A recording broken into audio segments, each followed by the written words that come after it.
দুপুরে অনেক মানুষ গিয়েছে, কোন বৈষ্ণব যায় না। বৈষ্ণবরা নিমাইয়ের কাছে যেত না, তখন নিমাকে দেখে ভয় পেত, নিমাই তর্ক করবে, যুক্তি করবে, কারণ বৈষ্ণবের এতে আগ্রহ ছিল না। একজন বৈষ্ণব গিয়েছিল, শ্রীমান পণ্ডিত। তখন মহাপ্রভু বলছেন সবাইকে, তোমরা সবাই চলে যাও বাড়ি, শ্রীমান তুমি একা থাকো। তো শ্রীমান পণ্ডিত মহাপ্রভু থেকে আশ্চর্য, কি হলো নিমাই সম্পূর্ণ আলাদা, নিমাই এটা আগের মতন নেই, সম্পূর্ণ ভাবান্তর, অত চঞ্চল ছিল, অত গর্বী ছিল, দাম্ভিক ছিল, সে ভাব কোথায় গেল? অত ধীর স্তোত্র হা কৃষ্ণ বলে ক্রন্দন করছে। মহাপ্রভু শ্রীমান পণ্ডিত বলেছেন, শ্রীমান পণ্ডিত আমার হৃদয়ে যে দুঃখ, এই অবর্ণনীয় দুঃখ, এই জগতে কার কাছে আমি দুঃখের কথা বলবো, সে লোক খুঁজে পাচ্ছে না। তুমি কালকে যাও, তুমি কালকে নবদ্বীপের সমস্ত বৈষ্ণবদেরকে বলো আমার সঙ্গে শুক্লাম্বর ব্রহ্মচারী ঘরে দেখা করবে। শুক্লাম্বর ব্রহ্মচারী একজন ব্রাহ্মণ ছিল, তিনি ভিখারি ছিল, গঙ্গা নদীর তীরে একটা ছোট কুটিয়া ছিল, সারাদিন ভিক্ষা করবে, ভিক্ষা করে যেটা পাবে ভগবানকে ভোগ দিয়ে সেটা খাবে। তো মহাপ্রভু সমস্ত জগতের কল্যাণকর হরিনাম মহামন্ত্র যে কৃষ্ণ প্রেম প্রকাশ করবে, বড় বড় ব্রাহ্মণের ঘর খুঁজে পায়নি, সব থেকে দরিদ্র। কারণ আদ্বৈতাচার্য বলেছেন দরিদ্র গরিব মূর্খ তাদেরকে প্রেম দিবে তুমি, বলছেন সবাইকে তার বাড়িতে ডাকবে। এবং শ্রীমান পণ্ডিত চলে গেছে। তো তারপর দিন সকাল ভোর বেলায় তো নবদ্বীপের যত বৈষ্ণবরা আছে সবাই শ্রীবাস আঙ্গিনাতে ফুল তুলতে আসে। কুন্দ ফুলের গাছ ছিল, তো কুন্দ ফুলের গাছের একটা লক্ষণ ছিল, যত ফুল তুলবে আরো ফুল হতো, আরো ফুল হতো। তো সবাই সকালে সকালে এসে তার কৃষ্ণ কথা আলোচনা করত আর কুন্দ ফুল তুলত। তো সেদিন এই শ্রীমান পণ্ডিত একটু লেটে এসেছে, তো খুব আনন্দ করে আসছে। তো শ্রীবাস ঠাকুর জিজ্ঞাসা করছেন, কি শ্রীমান তোমার দেখতে খুব আজকে আনন্দ আনন্দ লাগছে, কি ব্যাপার? তো শ্রীমান বলছে, আমাকে দেখতে আনন্দ লাগতে কি, আমি এমন কথা বলবো আপনার সবাই আনন্দ হবে না। কি হয়েছে?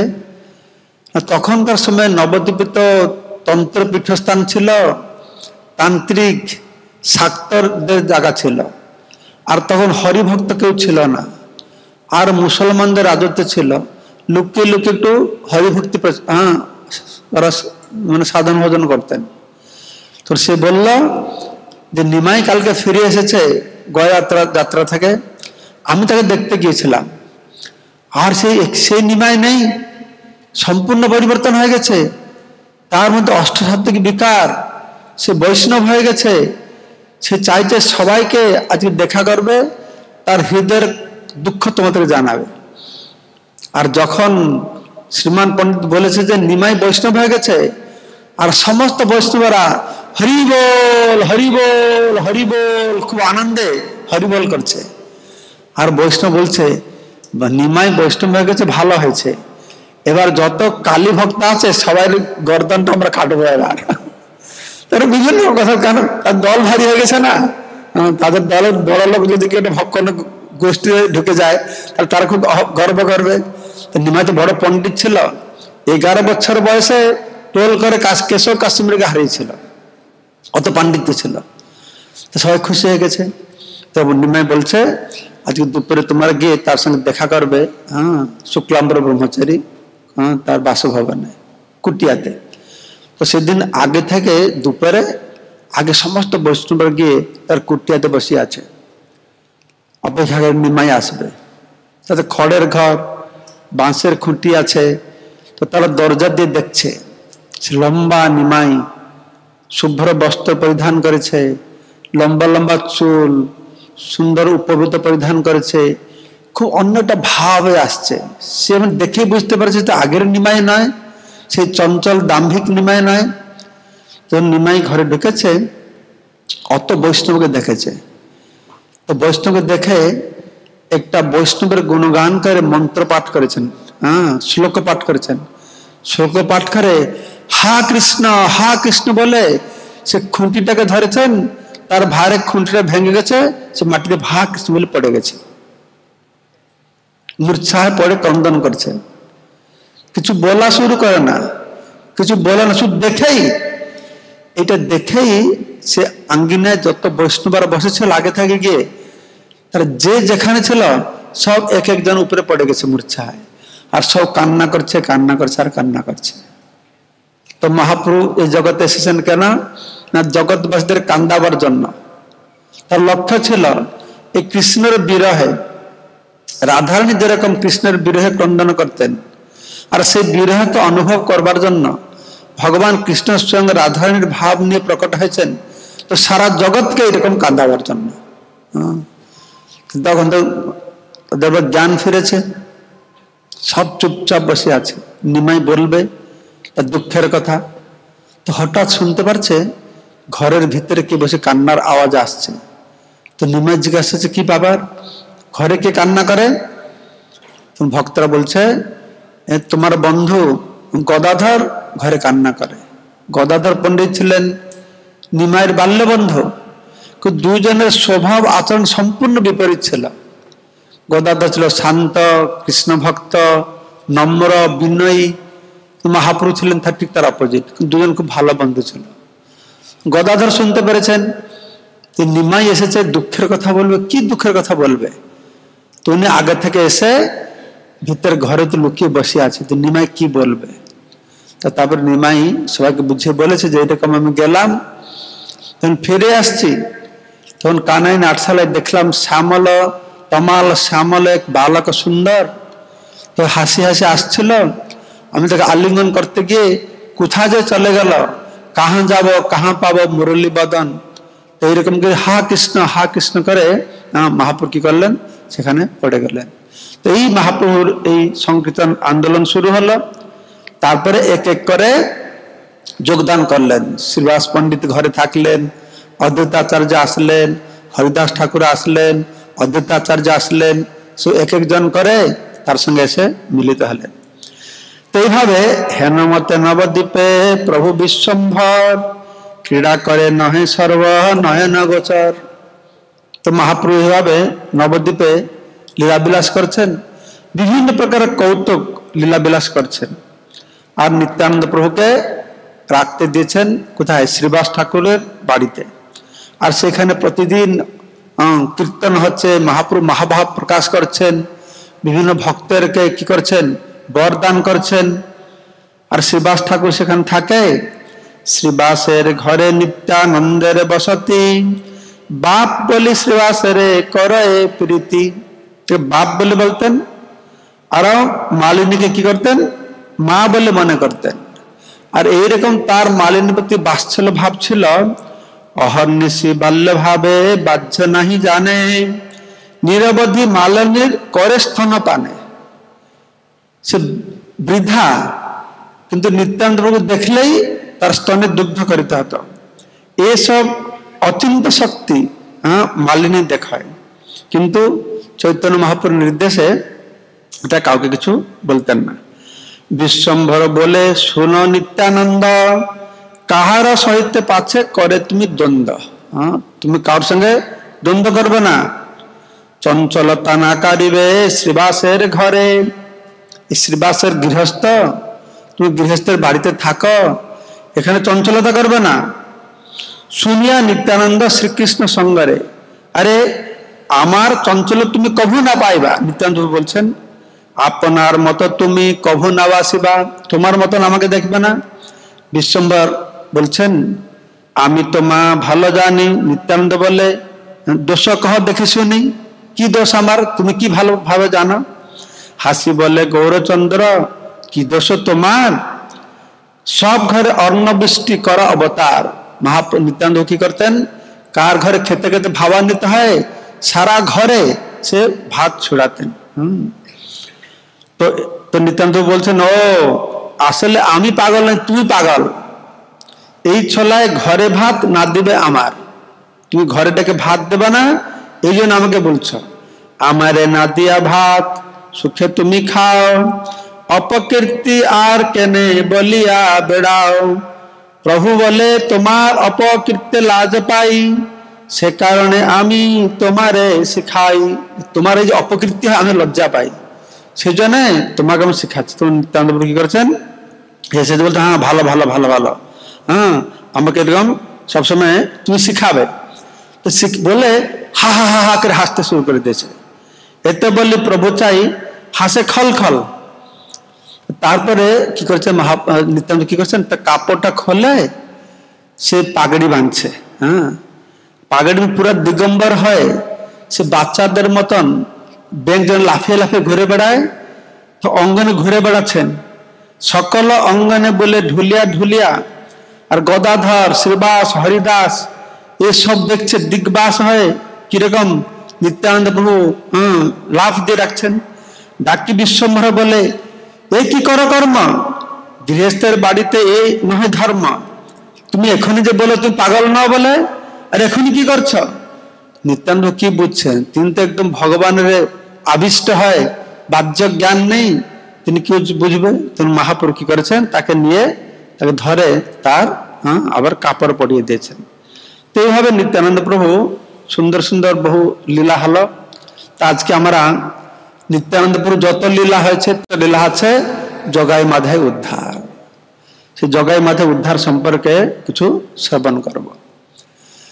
তো চৈতন্য মহাপ্রভু যখন সংকীর্তন আন্দোলন শুরু করেছেন, তখন কি করতেন, প্রতিদিন সকালে ভক্তদেরকে গ্রামে গ্রামে পাঠাতেন, তুমি এই গ্রামে যাবে, তুমি ওই গ্রামে যাবে, তুমি ওই গ্রামে যাবে। আর সারাদিন প্রচার করে তারা মহাপ্রভুকে রিপোর্ট দিতেন। তো একদিন আচম্বিতে হইল এনমতি, আজ্ঞা দিল নিত্যানন্দ হরিদাস প্রতি। নিত্যানন্দ হরিদাস ঠাকুরকে বলছেন, শুনো শুনো নিত্যানন্দ, শুনো হরিদাস, সর্বতর আমার আজ্ঞা কর প্রকাশ। প্রতি ঘরে ঘরে গিয়া কর এই ভিক্ষা, বল কৃষ্ণ ভজ কৃষ্ণ কর কৃষ্ণ শিক্ষা। ইহা বই আর না বলিবা বলাইবা, দিন অবসানে আসি আমারে কহিবা। তোমরা করিলে ভিক্ষা যেই না বলিব, তবে আমি চক্র হস্তে সবারে কাটিব। মহাপ্রভু এই কথা বলে নিত্যানন্দ প্রভু আর হরিদাসকে পাঠিয়ে দিয়েছেন প্রচার করবার জন্য। তো নিত্যানন্দ প্রভু হরিদাস সকালে সকালে যাচ্ছেন, ভোরবেলা গিয়ে ঘরে ঠুকঠুক আওয়াজ করছেন, দরজা খুলছে, বলছেন তোমরা দয়া করে একবার হরে কৃষ্ণ বলো। আরে রে ওরা চোর এসেছে, দিনের বেলা ঘর বাড়ি দেখে যাবে, রাত্রি এসে চুরি করবে। তখন নিত্যানন্দ হরিদাস হেসে হেসে চলে আছে, আগে ঠুকঠুক করছে। তো বলছে হ্যাঁ হ্যাঁ খুব ভালো খুব ভালো, কালকে হরিনাম বলবো, কালকে হরে কৃষ্ণ বলবো। আরে তুমি তো হরে কৃষ্ণ বলেই ফেললাম। তো এক এক ঘরে ঘরে যাচ্ছে, তারা দুজন বলছে বলো কৃষ্ণ গাও কৃষ্ণ ভজ কৃষ্ণ রে। আজ্ঞা পাই দুইজনে বলে ঘরে ঘরে, কৃষ্ণ প্রাণ কৃষ্ণ ধন কৃষ্ণ সে জীবন, হেন কৃষ্ণ বল ভাই হই এক মন। এরকম নদিয়ার ঘরে ঘরে তারা যাচ্ছে, সন্ন্যাস বেশ, সন্ন্যাস দেখে লোকেরা ভিক্ষা করতে, আসো আসো সন্ন্যাস আমার ঘরে ভিক্ষা করবে। কিন্তু কি ভিক্ষা, নিত্যানন্দ হরিদাসের কি ভিক্ষা ছিল, বল কৃষ্ণ ভজ কৃষ্ণ কর কৃষ্ণ শিক্ষা। এই বল বলি দুই জন চলি যায়, যে হে সুজন সেই বড় সুখ পায়। যারা ভালো লোক তারা খুব আনন্দ পায়, সকালে সকালে এসে হরি কথা শোনালো। আর যারা করিব করিব কেহ বলে সন্তোষে, কেহ বলে দুইজন ক্ষিপ্ত মন্ত্র দোষে। কেউ বলে হ্যাঁ হ্যাঁ আমরা হরিনাম করব, কেউ বলে এরা মন্ত্রের দোষে পাগল হয়ে গেছে। তোমরা পাগল হইলা দুষ্ট সঙ্গ দোষে, আমার স্বভাব পাগল করিতে আইসো কিসে। তোমরা তো এই নিমাইরি পালায় পড়ে পাগল হয়েছ, আমাদেরকে পাগল করতে এসেছ। সভ্য ভব্য লোক সব হইল পাগল, নিমাই পণ্ডিত নষ্ট করিল সকল। এই নিমাইয়ের পালায় সব পাগল হয়েছে। তো যেগুলা চৈতন্য নৃত্যে না পাইল দ্বার, যখন নিমাই পণ্ডিত শ্রীবাস অঙ্গনে সারা রাত নৃত্য কীর্তন করতেন, তখন দরজা বন্ধ হয়ে যেত, শুধু নিজ জনদেরকে নিয়ে কীর্তন করতেন। বাহির লোক আসলে ঢুকতে দেওয়া হতো না, তারা তো রেগে টেগে আছে। তখন তাদের বাড়িতে যেত, তখন তারা কি বলতো, তার বাড়ি গেলে মাত্র মার মার। কেহ বলে এই দুজন কিবা চোর চর, ছলা করি চর্চিয়া বলে ঘর ঘর। এরা ছল করে আসছে, দিনের বেলা দেখে যাবে, রাত্রে গিয়ে চুরি করবে। তো এরকম নিত্যানন্দ হরিদাস ঘরে ঘরে যাচ্ছে। তো একদিন তারা দেখছে দুজন জগাই মাধে, মহাদর্শু প্রায় মদ্যপ বিশাল, দর্শু প্রায় জগাই মাঝেকে দেখছেন। তো জগাই মাঝে কি করে জিজ্ঞাসা করছে পাশের লোকদের, এরা কে? ব্রাহ্মণ হইয়া মদ্য গোমাংস ভক্ষণ, ডাকা চুরি পর গৃহ, দোহে দাহে সর্বক্ষণ। সব সময় এরা এই কর্মে ব্যস্ত আছে, এরা খারাপ কাজ করে। তো তাই মুসলমান রাজা কি করেছে, কটুয়াল করে রেখেছে। কটুয়াল মানে কি? কটুয়াল কি জানো? কটুয়াল জানো না? তো কটুয়াল মানে এই পাহারা, যারা পাহারাদার, যারা পাহারা দিয়ে তাদেরকে কটুয়াল বলে। তো তাদেরকে এই কাজটা দিয়েছে। তো তখন তারা মদ টদ খেয়ে ঘুরে বেড়াচ্ছে, যত প্রকারের কুকর্ম করছে। তখন নিত্যানন্দ হরিদাস ঠাকুরকে বলছেন, হরিদাস এটা ভালো ক্লায়েন্ট আজকে পাওয়া গেছে, এদেরকে গিয়ে হরিনাম করাতে হবে। তো আমাদের এই নিমাই গৌরাঙ্গ মহাপ্রভু সব ভক্তদেরকে নিয়ে হরিনাম করাচ্ছে। তো ভক্তদেরকে নিয়ে হরিনাম করলে কি হবে? ভক্তরা তো এমনি ভক্ত, এই দুইজনকে যদি আমরা হরিনাম করাতে পারি তাহলে বোঝা যাবে এই নিমাইয়ের মহিমা কত। তো যখন নিত্যানন্দ প্রভু এই গ্রামের লোকেদের কাছ থেকে এই জগাই মাধের কথা শুনেছে, এরা ব্রাহ্মণের ছেলে, কুসঙ্গে এসে এরকম অবস্থা হয়ে গেছে, এইরকম পাপ নেই তারা করে না। তো নিত্যানন্দ হৃদয় একদম দয়াতে গলে গিয়েছে। শুনি নিত্যানন্দ বড় করুণা হৃদয়, দুয়ের উদ্ধার চিন্তা হইয়া সদয়। কিভাবে এদেরকে আমি উদ্ধার করব? তো সে চিন্তা করছেন। তখন নিত্যানন্দ প্রভু হরিদাসকে বলছেন এই দুজনকে উদ্ধার করতে হবে। তো তারা কি করছেন, তাদের কাছে গিয়েছে। তো হরিদাস ঠাকুর নিত্যানন্দ প্রভুর কাছে গিয়ে জগাই মাধেকে বলছেন, ভাই এবার হরে কৃষ্ণ কর, হরে কৃষ্ণ নাম কর, বল কৃষ্ণ ভজ কৃষ্ণ লহ কৃষ্ণ নাম, কৃষ্ণ মাতা কৃষ্ণ পিতা কৃষ্ণ ধন প্রাণ, তোমা সবা লাগিয়া কৃষ্ণের অবতার, হেন কৃষ্ণ ভজ সব ছাড়ি অনাচার।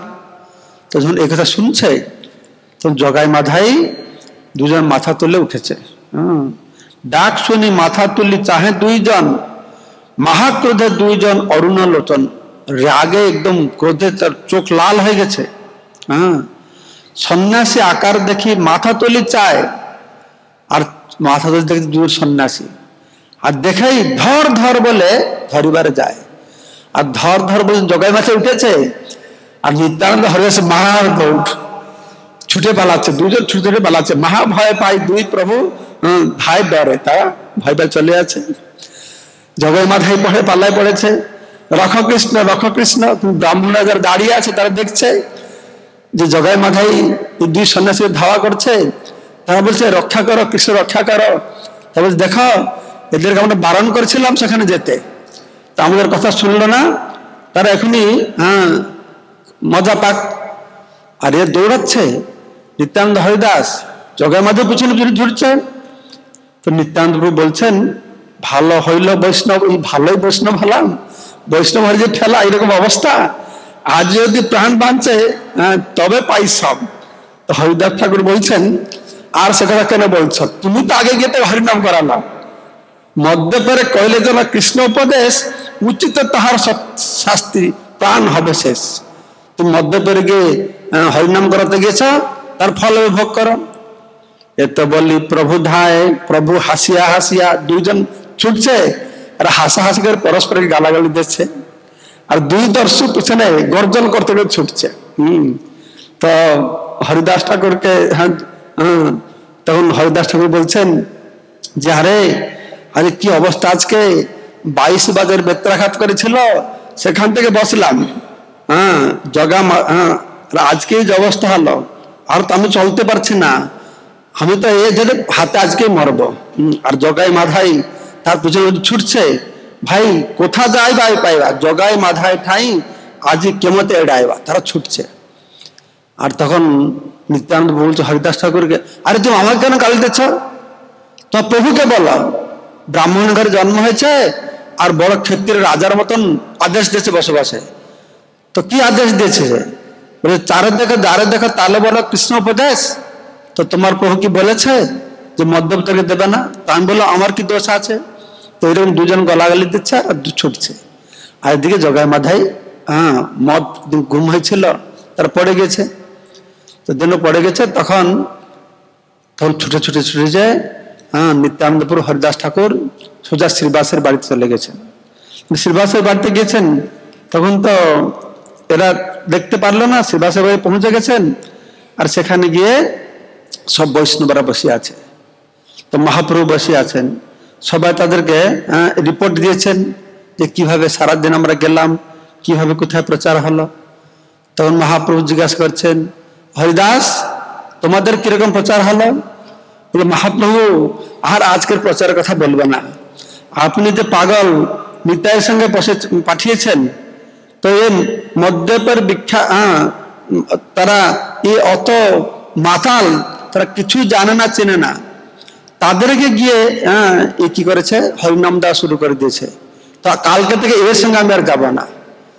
তো মহাপ্রভু যখন শুনেছেন যে নিত্যানন্দ প্রভু চাইছে জগাই মাথায় উদ্ধার করতে, তো সমস্ত বৈষ্ণবর আনন্দ পেয়েছে, ও নিতাই চাইছে জগাই মাথায় উদ্ধার হোক, তার মানে হচ্ছে উদ্ধার হয়ে গেছে। সবাই আনন্দে হরিবোল হরিবোল হরিবোল দিচ্ছে, নিত্যানন্দ চাইছে জগাই মাথায় উদ্ধার হোক, তেমন তারা সবাই উদ্ধার হয়ে গেছে। তো এরকম তারপর নিত্যানন্দ প্রভু গিয়েছেন, গিয়ে বলছে অদ্বৈত আচার্যকে, তুমি একটু মহাপ্রভুকে বুঝিয়ে বলো কালকে যেন এর সঙ্গে আমাকে না পাঠায়, এ অত্যন্ত চঞ্চল, এ কি করে গিয়ে সে গঙ্গায় লাফ দিয়ে কুমিরের উপরে উঠে যায়, কখন উপরে উঠে পরের বাড়িতে গিয়ে সে গায়ের দুধ মুখ দিয়ে খেয়ে খেয়ে নেয়, আর মেয়েদেরকে দেখলে বলে আমি তোমাকে বিয়ে করবো, তুমি আমাকে বিয়ে করবে, আর গ্রামের লোকের লাঠি নিয়ে আমাকে ধরে আর ও দৌড়ে পালিয়ে যায়। এরকম দুষ্ট খাবেন। তুমি অদ্বৈত আচার্য বলছে, দেখো দেখো তুমি যে ওর নাম কমপ্লেন করছো, মাতালদের কাছে প্রচার করতে যায়, আরে ও তো মাতাল, তো মাতাল আর কার কাছে যাবে? মাতাল তো মাতালদেরকে ভালোবাসবে, তাই সেও মাতালদের কাছে যাচ্ছে। তো এরকম করে বুঝিয়ে তারপরের দিন আবার সেই নিত্যানন্দ হরিদাস তার প্রচারে বেরিয়েছে, প্রতি ঘরে ঘরে গিয়ে সে ভিক্ষা করছে। তো ভিক্ষা করে সারাদিন ভিক্ষা করে ফিরে এসেছে। তো গৌরাঙ্গের ঘাটে মদ্যপের বিক্ষেপ বলে, তখন একদিন নিত্যানন্দ নগর ভ্রমিয়া নিশায় আই সে দুহে ধরিলক গিয়া। তখন ফিরে আসে যে ঘাটে জগাই মাধাই থাকে, সেই ঘাটে তারা পৌঁছেছে। কে রে বলে ডাকে জগাই মাধাই, জগাই মাধাই ডাকছে, কে রে? তো নিত্যানন্দ প্রভু বলছেন যে প্রভুর বাড়ি যাই, আমি মহাপ্রভুর বাড়িতে যাচ্ছি। তখন তারা তো মদ খেয়ে একদম গুম হয়ে আছে, কি নাম তোমার? তো নিত্যানন্দ প্রভু বলছে, অবধূত নাম মোর, আমার নাম হচ্ছে অবধূত। তখন তারা বলছে, ও তুমি সে অবধূত, কালকে আমাদের হাত থেকে পালিয়ে গেছিল না, আজকে তোমাকে আমরা ছাড়বো না, আজকে তোমাকে পেয়েছি, আজকে তোমাকে ছাড়বো না। তো নিত্যানন্দ প্রভু বলছে, হ্যাঁ কালকে তো আমি পালিয়ে গেছিলাম, আজকে কিন্তু আমিও তোমাদেরকে ছাড়বো না, তোমাদেরকে আজকে হরিনাম করাবো, তারপর তোমাদেরকে ছাড়বো। এরকম করে যখন নিত্যানন্দ প্রভু তাকে হরিনাম করাতে গিয়েছেন, বাল্য ভাবে মহামত্ত নিত্যানন্দ রায় মদ্যপের সঙ্গে কথা কহে না লীলায়, উদ্ধারিব দুইজন হেন আছে মনে, অতএব নিশায় আইলা সেই স্থানে। অবধূত নাম শুনি মাধাই কুপিয়া, মারিল প্রভুর শিরে মুকুটি তুলিয়া।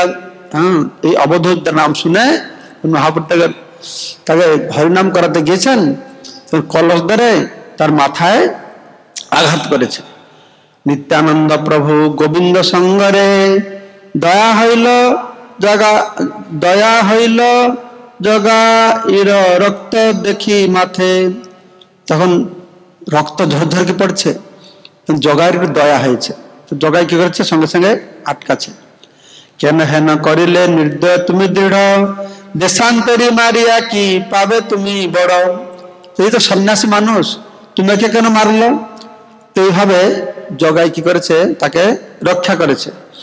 তো এই সংবাদ মহাপ্রভুর কাছে পৌঁছে গেছে যে জগাই মাধাই নিত্যানন্দ প্রভুকে মেরেছেন। তো মহাপ্রভু ক্রোধান্বিত হয়ে চক্র চক্র চক্র প্রভু ডাকে ঘন ঘন। তো মহাপ্রভু সে সুদর্শনকে চক্র ডেকেছেন, তো চক্র চক্র করে সেই স্থানে এসে পৌঁছে গেছেন। তো দুজনকে মারবে, হ্যাঁ, তো দুজনকে মারবে, মাধাই মারিতে প্রভু দুজনকে মারবে। মহাপ্রভু কি করেছেন, এই নিত্যানন্দ প্রভু মহাপ্রভু চরণ ধরেছেন, প্রভু এই জগাই মাধাকে মারবে না, অস্ত্র দিয়ে মারতে আপনি অবতার আসেননি, এই অবতারে আপনার অস্ত্র সুদর্শন নয়। যদি অসুরকে মারতে আসেন তাহলে আপনার সবাইকে মারতে হবে, কারণ কলিযুগে সবাই অসুর। এই যুগে আপনি এসছেন প্রেম দিয়ে এদেরকে উদ্ধারিত। এবং বলতে বলতে বলছেন এই মাধাই মারিল, মাধাই মারিতে প্রভু জগাই রাখিল। তো মাধাই মেরেছে আর জগাই রক্ষা করেছে। মোর ভিক্ষা দেহ প্রভু এ দুই শরীর, কিচ্ছু দুঃখ নাহি মোর তুমি স্থির।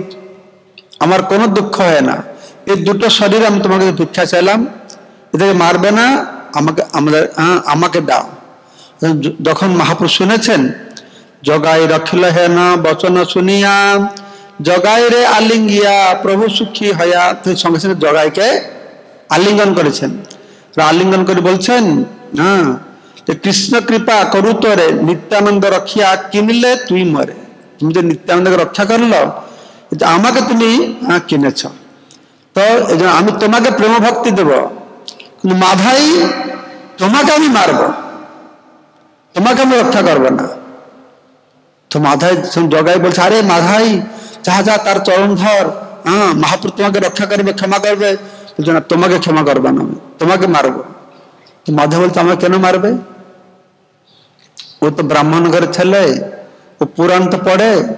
তো মাধব বলছে, আমি তো শাস্ত্রে পড়েছি যে অসুর তোমাকে মারতে আসে, তুমি তাদেরকে উদ্ধার করেছ, আর আমাকে উদ্ধার করবে না?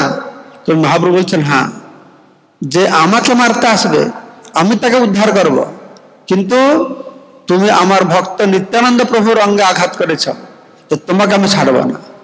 একমাত্র উপায় হচ্ছে নিত্যানন্দ তোমাকে ক্ষমা করবে, তাহলে তোমাকে আমি ছেড়ে যেতে পারি। তো সঙ্গে সঙ্গে জগাই বলছে, আরে যা যা নিতাইয়ের চরণ ধর। তো মাধাই গিয়ে নিত্যানন্দ চরণ ধরেছে, তিনি সঙ্গে সঙ্গে তুলে তাকে আলিঙ্গন করছে। তুমি আলিঙ্গন করে, হ্যাঁ, তাকে বলছে, না না, তোমার কোনো অপরাধ নেই, তখন সমস্ত অপরাধ ক্ষমা করে, ক্ষমাকে করবে। মহাপ্রভু একে আপনি প্রেম দেন, প্রেম দিব, এর কি কি গুণ আছে প্রেম দিব? তো নিত্যানন্দ প্রভু বলছেন যে আমার পূর্বজন্ম যত পুণ্য ছিল আমি সবাই মাধাইকে দিলাম, তো সেই তার ফলে আপনি তাকে প্রেম দান করুন। তখন মহাপ্রভু জগাই মাধাইকে বলছেন, ঠিক আছে, তোমরা যাও, নয়তো স্নান করো আর মাথা মুন্ডন করে ফিরে আসো। জগাই মাধাই গিয়ে স্নান টান করে এসেছেন। আর মহাপ্রভু বলছেন যে আমি তোমাদের সমস্ত পাপ নিয়ে নিলাম, আজকে থেকে আর পাপ করবে না। তোমরা আমার শরণাপন্ন হয়েছ, আমি বলছি সর্বধর্ম পরিত্যাজ্য মাম একম শরণম ব্রজ, অহম তম সর্বপাপে মুখ্য স্বামী। আমি মুখ্য করবো, আমি সব তোমার পাপ গ্রহণ করলাম। তো জগাই মাধাই তাকাচ্ছে, দুজনকে বলছে আরো পাপ করবে না, তোদের সব পাপ আমি নিয়ে নিলাম। জগাই মাধাই তাকাচ্ছে, তুই সত্যি পাপ নিয়ে গেল, কি করে আমরা জানবো আমরা পাপ নিলাম? আমি যখন ব্রাহ্মণেরা কোন সে, আমি দেখেছি অনেক সময় বৃদ্ধ বুড়ো বুড়িরা যখন না মরে না, তারা ছেলেমেয়েরা কি করে, দান দেয়। ওই দান দিলে কি হবে, গাভী দান দেবে, বাছুর দান দেবে, সোনা দান দেবে। ওই দান দিলে কি হয়, ওই পাপটা ব্রাহ্মণ গ্রহণ করে। আর সে ব্রাহ্মণ যদি ভালো ব্রাহ্মণ হয়ে থাকে কোনো কিছু হবে না, ভালো ব্রাহ্মণ না হয় তাহলে পাপটা তাকে প্রভাবিত করবে। আমার মা বলছিল আমাদের গ্রামে এরকম একটা বুড়ো লোক ছিল, সে মরছিল না, কয়েক মাস পরে পরে ভুগছিল। তার ছেলে একটা ব্রাহ্মণকে ডেকে একটা বাছুর দান করেছে, আর সঙ্গে সঙ্গে ব্রাহ্মণের সেটা কালো হয়ে গেছে, পাপ গ্রহণ করে। তো জগাই মাথায় তো ব্রহ্মাপুর বলছে যে তোমাদের সব পাপ আমি নিলাম। তো জগাই মাঝে তুমি সত্যি সত্যি পাপ নিয়েছ? তো মহাপ্রভু তাদের মুখ দেখে বুঝতে পারছে এদের বিশ্বাস হচ্ছে না যে আমি পাপ নিলাম। তো সঙ্গে সঙ্গে মহাপ্রভু বলছেন তুমি আমাদের দেখো আমি পাপ নিলাম কিনা। পুরো সারা শরীর কালো হয়ে গেছে। আসলে ভগবান তো অপাপবিধম, সে যত পাপ নিলে জীর্ণ করতে পারবে, কিন্তু তাদেরকে বিশ্বাস জন্মাবার জন্য তোমাদের সব পাপ আমি গ্রহণ করেছি, পুরো কালো হয়ে গেছে। তখন মহাপ্রভু ভক্তকে জিজ্ঞাসা করছেন আমাকে দেখতে কিরকম লাগে? তো ভক্ত বলছেন হে প্রভু, হে গৌর সুন্দর, তোমাকে দেখতে কিন্তু শ্যাম সুন্দর মতন লাগে। সে ভক্তরা বলছে। এইভাবে করে সমস্ত ভক্তদেরকে নিয়ে তারা এসেছে কোথায়? শ্রীবাস অঙ্গনে। মহাপুরুষ সবাইকে নিয়ে শ্রীবাস অঙ্গনে এসেছে, নৃত্য কীর্তন হচ্ছে, আর সমস্ত বৈষ্ণব সে অঙ্গনে বসে আছে, আর তার ভিতর বসে আছে জগাই মাধাই। ভালো সাদা বস্ত্র পরিধান করেছে, মাথা মুন্ডন করেছে, আর এই সংবাদ সারা নদিয়াতে প্রচার হয়ে গেছে। আর সমস্ত নবদ্বীপবাসীরা আসছে এই জগাই মাধাই উদ্ধার দেখতে। নদিয়াতে নয়, সারা ব্রহ্মাণ্ডে প্রচার হয়ে গেছে যে এরকম গৌর নিত্যানন্দ এসে জগাই মাধাই মতন পাপী তাকে উদ্ধার করছেন। তো তখন সমস্ত দেবতারা আসছে, তাদের রথে আরোহণ করে ইন্দ্র, চন্দ্র, ব্রহ্মা, শিব, যমরাজ সব রথে চড়ে আসছে নবদ্বীপে এই লীলা দর্শন করবার জন্য। তো এসে সব জগাই মাধাইকে প্রণাম করছে।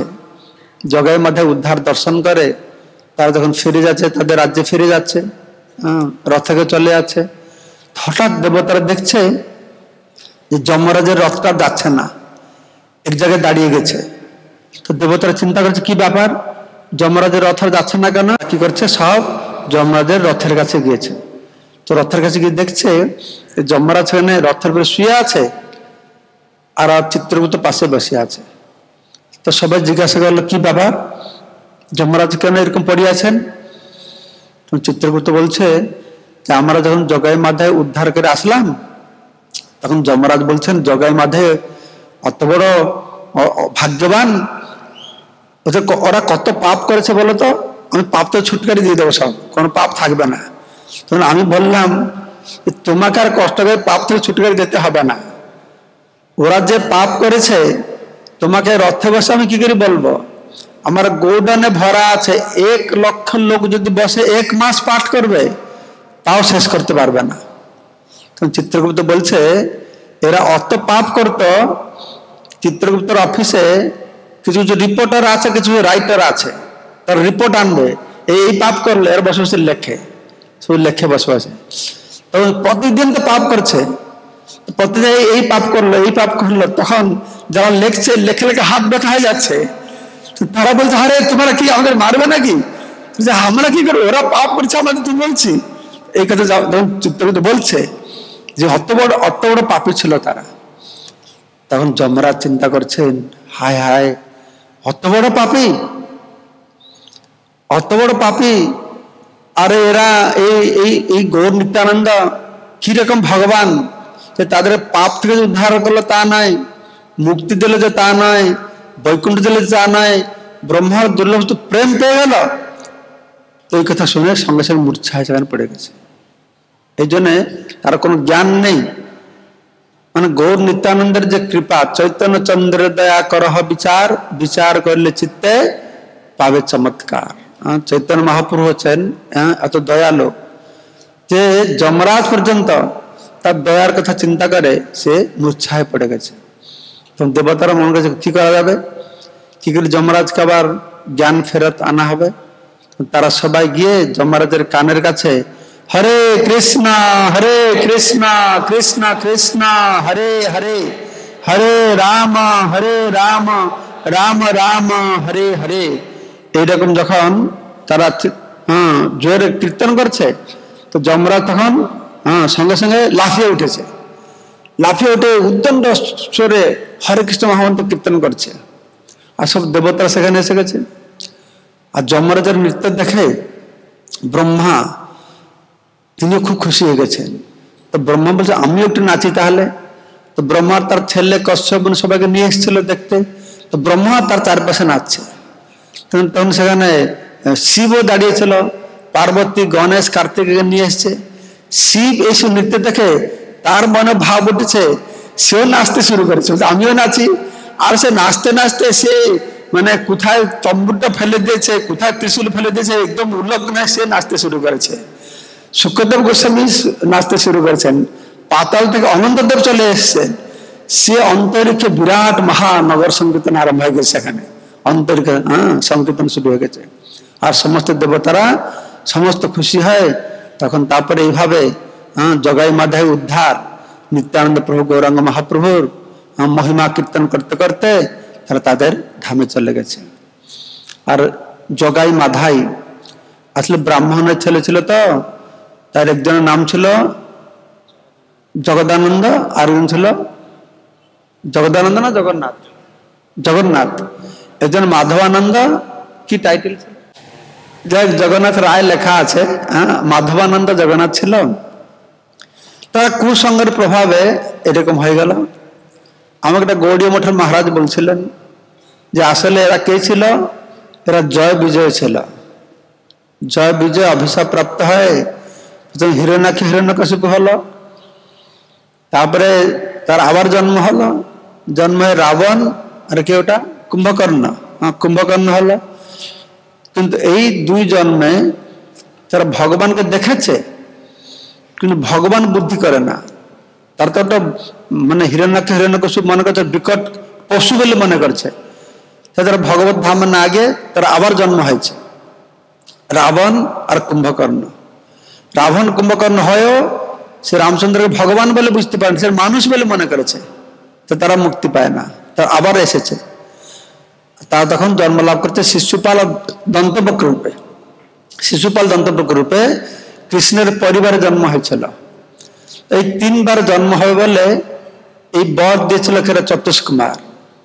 জয় বিজয় যখন চতুষ্কুমার খুব ক্রোধান্বিত হয়ে গেছে, জয় বিজয় ঢুকতে দেয় না বলে অভিশাপ দেবে যে তোমার মর্তলোকে যাবে। ভগবান এসে গেছেন, বলছেন না না একটু অল্প টল্প করে অল্প করে একটু অভিশাপ দাও। তখন চতুষ্কুমার জিজ্ঞাসা করছে জয় বিজয়, তাহলে তোমরা বলো 7 জন্ম যাবে, 3 জন্মে না কত জন্মে 7 জন্ম ভক্ত হয়ে যাবে, বৈকুণ্ঠ থেকে বেরোতে হবে তোমাদেরকে, 7 জন্ম পরে এখানে ফিরে আসবে, ভক্ত হয়ে থাকবে। আর অসুর হয়ে যাবে, 3 জন্মে ফিরে আসবে। দুই ভাই বিচার করছে 7 জন্ম আমরা বৈকুণ্ঠ ছেড়ে থাকতে পারবো না, আমরা অসুরে জন্ম লাভ করি, 3 জন্ম যেন ফিরে আসে। আসলে ভগবান সেরকম ভাব দিয়েছেন, ভগবান চাইছে, ওদেরও বাসনা ছিল ভগবান থেকে যুদ্ধ করবে। এই জয় বিজয় বসে ওরা চাইছিল, জয় বিজয় সেখানে বসে একদিন আলোচনা করছেন যে প্রভু আমার ভগবান, প্রভু সব আনন্দ পায়, প্রভু একটা আনন্দ পায় না। ওই আনন্দটা আছে কি, রেসলিং করার আনন্দটা, মল্লযুদ্ধের আনন্দ। বৈকুণ্ঠে ভগবান বিষ্ণুর সঙ্গে কেউ রেসলিং করবে নাকি? বৈকুণ্ঠকে ভগবান বিষ্ণু কাঁধে হাত উঠাতে পারবে না। খুব বেশি হলে কি করতে পারবে, ভগবানের সঙ্গে কি করতে পারবে কেউ জানো? কেউ শুনেছে আগে আমার কাছ থেকে? হ্যান্ডশেক করতে পারবে। এটা পুরাণ বর্ণনা করা হয়েছে। আমরা তো হয়তো হ্যান্ডশেকটা হচ্ছে ওয়েস্টার্ন কালচার একটা, কিন্তু বৈকুণ্ঠ হ্যান্ডশেক করে। তার মানে কি এই জগতে কিছু নেই যেটি শেখায় নেই।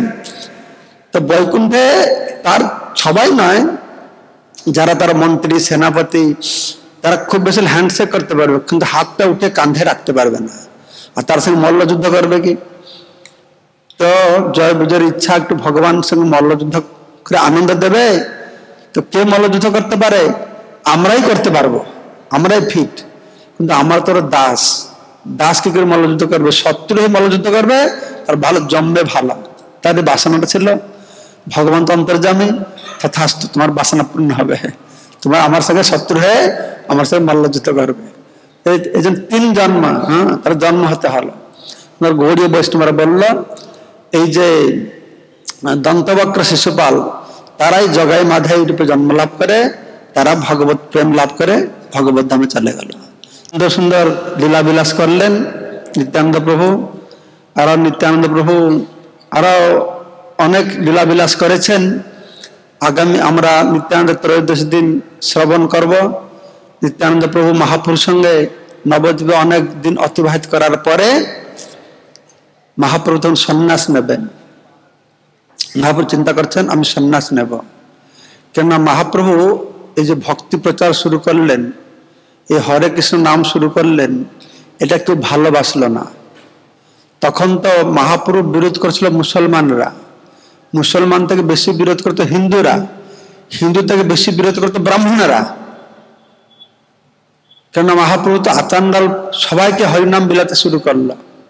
হরে কৃষ্ণ মহামন্ত্র গুপ্ত মন্ত্র ছিল, মহাপ্রভু সবাইকে কীর্তন করালো। মহাপ্রভু বহু নিন্দা মন্দা করতে শুরু করলো, মহাপ্রভুকে মারবার জন্য সুব্যবস্থা করতে চেষ্টা করলো। মহাপ্রভু চিন্তা করলেন তো ভালোই হলো, আমি আসলাম কলিযুগের পতিত মানুষদেরকে উদ্ধার করবার জন্য, আর এদের উদ্ধার করবো কি, ওরা তো আমার নিন্দা মন্দ করছে, নরকে যাবে, তাহলে কি করবো? মহাপ্রভু চিন্তা করলেন আমি সন্ন্যাস নেব, কারণ সন্ন্যাস বুঝিতে আর আমাকে সম্মান করবে। তখনকার সময়ে সন্ন্যাসীকে খুব সম্মান করতো, কেননা সন্ন্যাসীকে ভগবান বলে মনে করত। দণ্ড ধারণা মাত্র না নর নারায়ণ ভবত, এটা শঙ্করাচার্যের সন্ন্যাসটা খুব প্রচলন ছিল। আমাদের বৈষ্ণব ধর্মের সন্ন্যাস তা নয়। শঙ্করাচার্যের সন্ন্যাস নেই একদণ্ড সন্ন্যাসী, আমরা যে সন্ন্যাসী নেই ত্রিদণ্ড সন্ন্যাসী। একদণ্ড সন্ন্যাসী মানে কি, তাদের যে অদ্বৈতবাদ, ভগবান আমি এক, ব্রহ্ম আমি এক, অদ্বৈতবাদ, যারা একদণ্ড সন্ন্যাস ধারণ করত। আর তাদের ধারণা কি, যে সন্ন্যাস নিয়েছে মানে কি সে নারায়ণ হয়ে গেছে, দণ্ড ধারণা মাত্র না নর নারায়ণ ভাবেত। কিন্তু আমরা যে বৈষ্ণব সন্ন্যাস নেই, আমরা ত্রিদণ্ড ধারণা করি। এর কারণটা কি না, কায় মন বাক্য একে শাসন করে ভগবানের সেবায় লাগাবার জন্য আমরা ত্রিদণ্ড ধারণ করি। তখনকার সময়ে এই সন্ন্যাসীদের খুব সম্মান করা হতো। তো মহাপ্রভু চিন্তা করলেন তো আমি তাহলে সন্ন্যাস নেব। সন্ন্যাস নিলে কি হবে, সন্ন্যাস বুদ্ধিতে এরা আমাকে সম্মান করবে, আমার নিন্দা বন্ধ করবে না।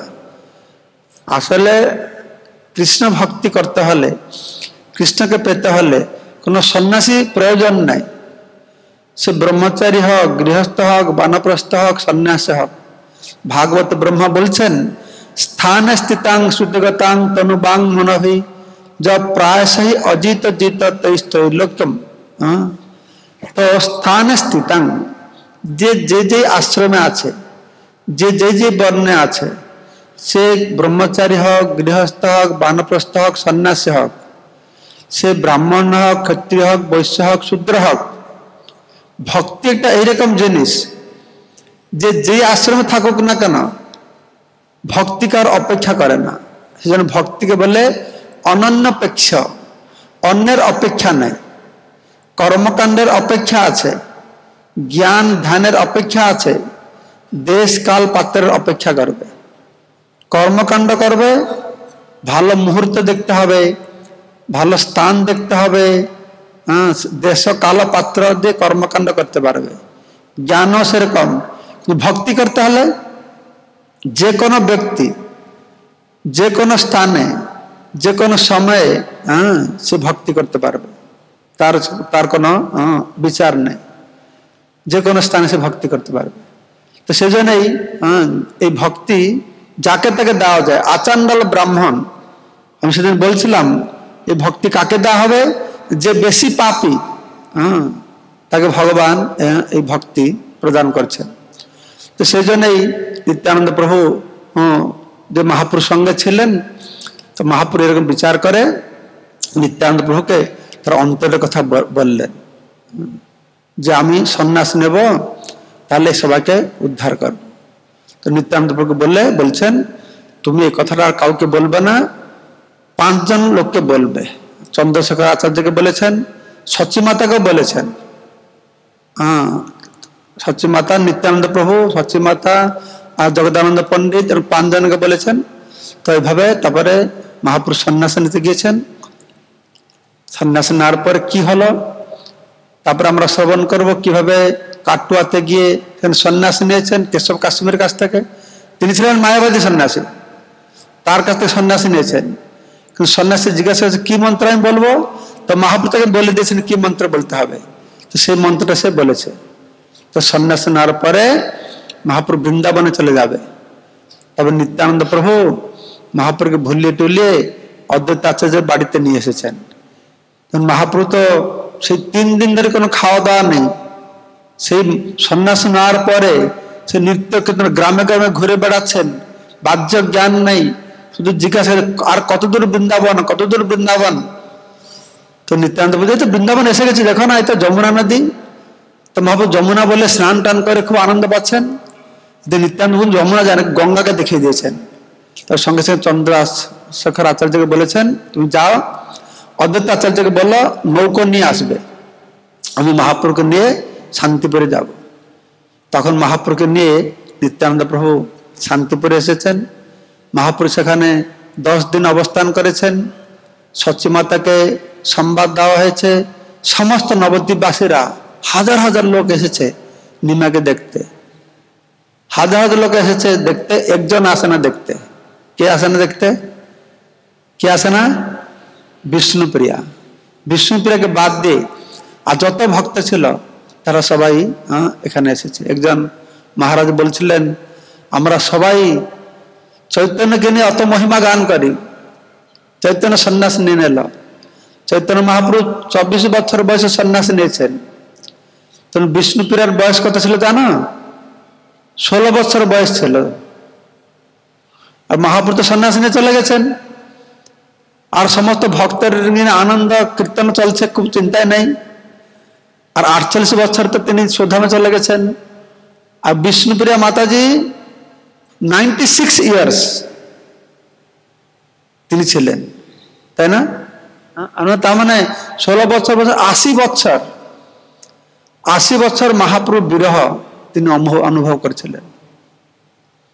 কি জীবনে কি কুচ্ছ সাধনা করছিলেন। সারাদিন জপ করতেন, হরিনাম করে একবার হরিনাম করবে একটা চাল রাখবে, আর একটা হরিনাম করবে আর একটা চাল রাখবে। এরকম সারাদিনে যতবার হরিনাম করে যতটুকু চাল হবে সেইটুকু চাল খেয়ে তিনি জীবন ধারণ করতেন। তার সেবিত বিগ্রহ এখনই নবদ্বীপে রয়েছেন। এরকম ছিল। তো সবাই মহাপ্রভু মহিমা গান করে, কিন্তু সচী মাতার বিশেষ করে বিষ্ণুপ্রিয়ার মহিমা কেউ জানে না। তো নিত্যানন্দ প্রভু এভাবে সমস্ত নবদ্বীপবাসীদের ডাকিয়ে তখন সীতা ঠাকুরানী সুন্দর রান্না করেছেন, সচী মাতা এসেছে। 10 দিন সচী মাতার হাতে মহাপ্রভু প্রসাদ সেবা করেছেন। সচী মাতাকে বলছেন, নিমাই খুব দুঃখ করে বলছেন যে আমি যাচ্ছি, কিন্তু যখন স্মরণ করবে তোমার কাছে আমি থাকব। তোমার সমস্ত দায়িত্ব, তোমার ভৌতিক দায়িত্ব, আধ্যাত্মিক দায়িত্ব আমি নিলাম, তুমি কোনো চিন্তা করো না।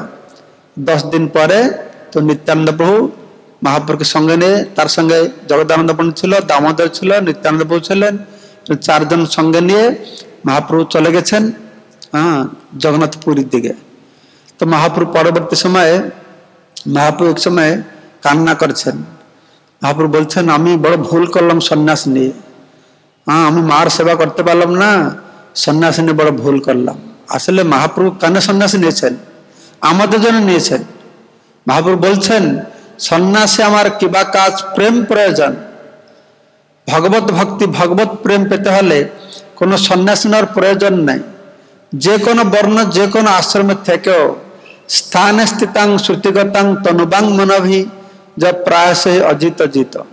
যে কোনো বর্ণ, যে কোনো আশ্রমের থেকে আমরা যদি কায় মনোবাক্য দিয়ে ভগবান কথা শ্রবণ করি তাহলে অজিত জিত, সে ভগবান যে অজিত আমরা তাকে জয় করতে পারবো। তো আমি এই পর্যন্ত নিত্যানন্দ প্রভু এই সমস্ত লীলা বর্ণনা করলাম শান্তিপুর পর্যন্ত। তার কিছু লীলা আমাদের বাকি থাকলো। তারপর পুরী গিয়েছেন, পুরী থেকে আবার নবদ্বীপে ফিরে এসেছেন। সেই সমস্ত লীলা কি হলো আমরা 22 তারিখে নজরুল মঞ্চে নিত্যানন্দ ত্রয়োদশীর দিন সে কথা শ্রবণ করবো। जय नित्यानंद प्रभु के, समवेत भक्त वृंदा के, गौर प्रेमानंदे, हरि हरि।